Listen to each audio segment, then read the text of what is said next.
the basic nature of life and values that above everything else. That this life is so unique and special. And then I call a panbiotic ethics, which means ethics that tells us to propagate life and let it expand and be secure in the galaxy. So as far as I know, I mean, the appreciation of life, of course, goes back to antiquity, religions and so on. But I think that now that we understand how special we are, that really leads onto this ethics and this moral obligation, which I think is, in my view, it is really a moral obligation to do that.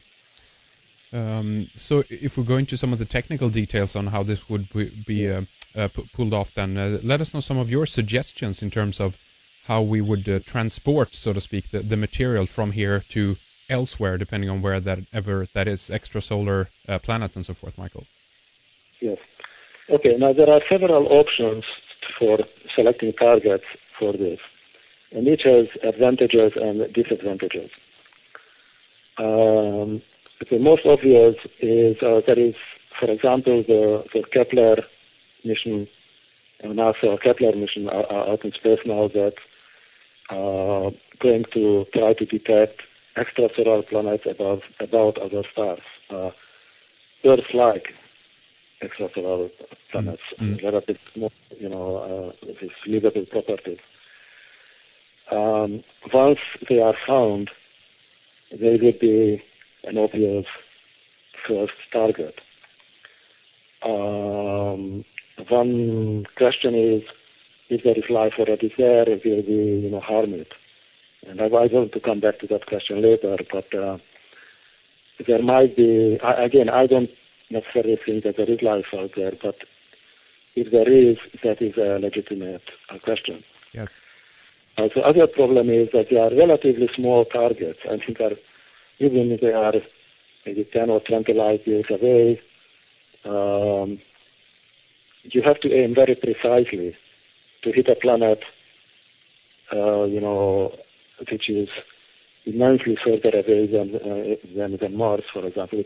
It's very nice that we can land something on Mars. It's a great achievement. We're talking about something much more precise that we would have to do for that. Yes.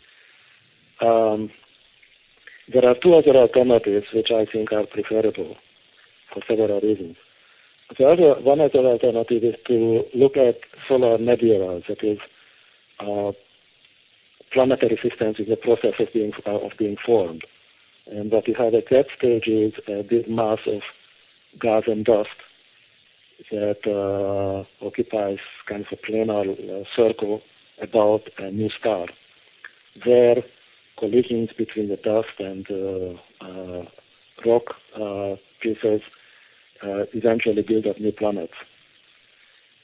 So these are solar systems in formation, and there are several of them that are within 10 to 30 light years from Earth, which is manageable distance.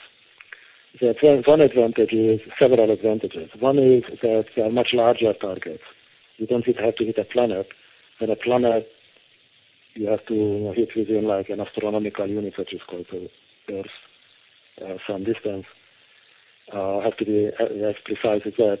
The solar nebula 100 times larger, so you have a much larger target, much easier to hit it. The other advantage is that in these new planetary systems, there is a good chance that some of these microbes that we send these capsules will be trapped in comets that are forming now, and they will be preserved, and then little by little, this dust and this collision, it can be delivered to planets even billions of years from now, when the planet is ready to accommodate life. And the third advantage is that in those planets, which are just forming now, there is no chance for life to have started there yet. So we are not going to harm anything. Yes, because I guess that's one, the moral question that comes into this picture as well is, what if life already exists on that place that we're sending it to? Although it might be in very primitive forms, we're still talking about a form of, infection, so to speak. That we send our DNA and our microorganism, which might knock out the life that already exists on that planet. Is that right? Yeah, well, that's always the first question that people ask on this, and that is why my answer is, as I said, to go to the other alternative is, other than the solar nebula, is to aim at even at an earlier stage of formation at interstellar clouds, which are very large masses of gas and dust, in which there are certain regions where it's more dense, and inside those dense fragments, you have more dense areas yet where new planetary systems are forming now. So there is no chance that any new life could have arisen there at all. So we can avoid this problem. Also, these interstellar clouds are yet much, much larger than even a single solar nebula. And with one mission, we can maybe hit a cluster of new stars and new solar systems. So usually they form in groups of maybe 10 to 100 of new stars. So with one mission, we can probably feed with life 100 new worlds for trillions of years in the future. So that's the other advantage. It is, to go into a technical detail a little bit, another nice thing about aiming at these interstellar clouds is that you can send, depending on the size of the capsule, and we are talking about millimeter, microns or millimeter size objects that we are sending there, but many, many of them.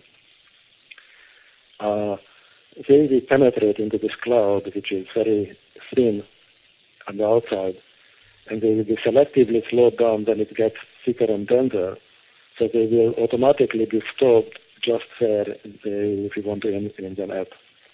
And you can select by the size of these capsules that we are sending, you can select where they will be stopped when they arrive there.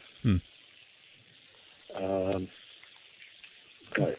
One of the transportation methods as well that you suggest is basically ships with solar sails. Tell us about that, Michael.